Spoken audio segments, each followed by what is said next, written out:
सदा भवानी दाहिनी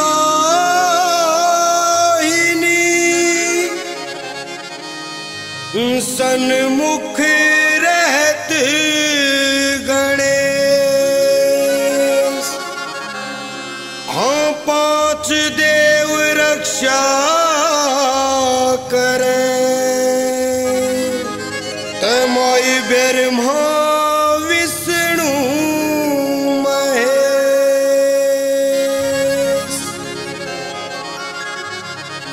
बोलिए सच्चे दरबार की। आदर के योग जितने भी भगतजन इस जागरण में आए हैं सभी ने मेरे साथ माता रानी का गुणगान करना है। कैसे मीठी मीठी तालियों के साथ मेरे साथ चलना है। बोलिए सच्चे दरबार की।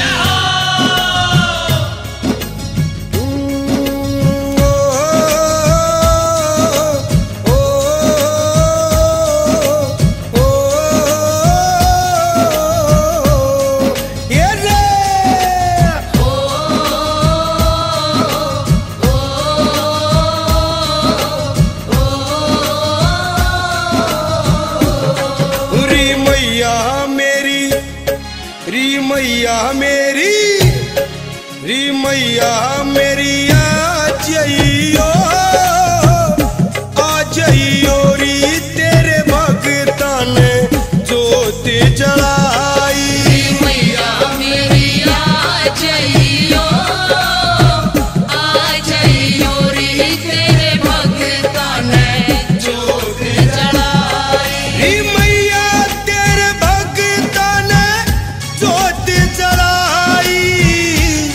तेरे भग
ले अच्छू सच्चे दिल से, सच्चे दिल से ओ सरवण ने महिमा गाई। मना ले अच्छू सच्चे दिल से, सच्चे दिल से ओ सरवण ने महिमा गाई। अरे रे सरवण ने महिमा गाई, भक्तों ने महिमा गाई। सरवण ने महिमा गाई, भक्तों ने महिमा गाई। मैया मेरी आ जाइयो, आ जाइयो री तेरे भक्तों ने जोत जलाई। मैया मेरी आ जाइयो रे तेरे भक्तों ने जोत जलाई। मैया मेरी आ जाइयो, आ जाइयो